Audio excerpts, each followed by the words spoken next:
रामचरितमानस की 10 मुख्य चौपाई जो आपको सुख शांति और सौभाग्य प्रदान करता है।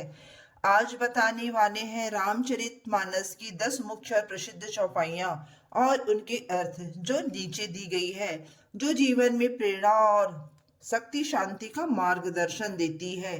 पहला, कर्म प्रधान विश्व करी राखा, जो जस कर रही सो तस फल चाखा। अर्थ, इस संसार में कर्म ही प्रधान है।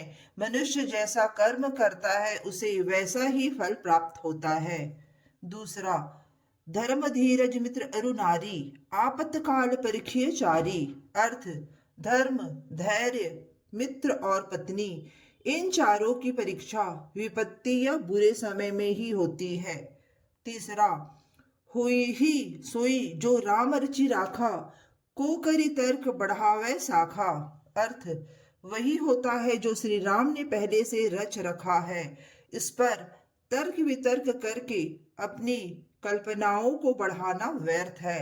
चौथा, जा पर कृपा राम की होई, ता पर कृपा कर ही सब कोई। अर्थ, जिस पर भगवान श्री राम की कृपा होती है उस पर पूरा संसार कृपा करता है।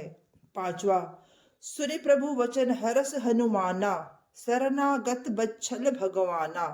अर्थ, प्रभु श्री राम के वचन सुनकर हनुमान जी प्रफुल्लित हो उठे।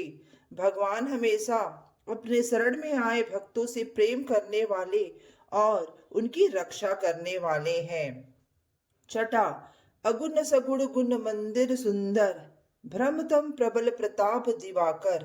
अर्थ, भगवान गुणों के सुंदर मंदिर है जो अगुण और सगुण दोनों रूपों में है। उनका प्रताप भ्रम रूपी अंधकार को मिटाने के लिए सूर्य के समान है। सातवा, नहीं दरिद्र सम दुख जग माही, संत मिलन सम सुख सुख नाही।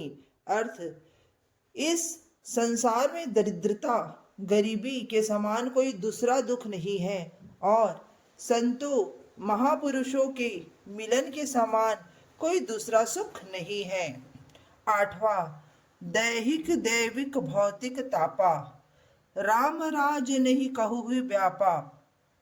अर्थ, राम राज में किसी भी व्यक्ति को दैहिक शारीरिक रूप से, दैवी रूप से और भौतिक संसार से मिलने वाले कष्ट नहीं सताते थे। नौवां, गुरु गृह गए पढ़न रघुराई, अल्पकाल विद्या सब आई। अर्थ, जब श्री रघुनाथ जी गुरु के आश्रम में पढ़ने गए तो उन्होंने बहुत ही कम समय में संपूर्ण विद्या प्राप्त कर ली। 10वां, राम कथा सुंदर कर तारी, संशय बिहग उड़व निहारी। अर्थ, श्री राम कथा सुंदर ताली के समान है जिसे बजते ही संदेह रूपी पक्षी उड़ जाते हैं। ये रामचरितमानस की 10 प्रसिद्ध चौपाई जिसे आप रोज पढ़ सकते हैं, आपके जीवन में अद्भुत परिवर्तन दिखने लगेंगे। तो आज के लिए बस इतना ही, मिलते हैं अगले वीडियो में। तब तक के लिए जय श्री राम, जय हनुमान।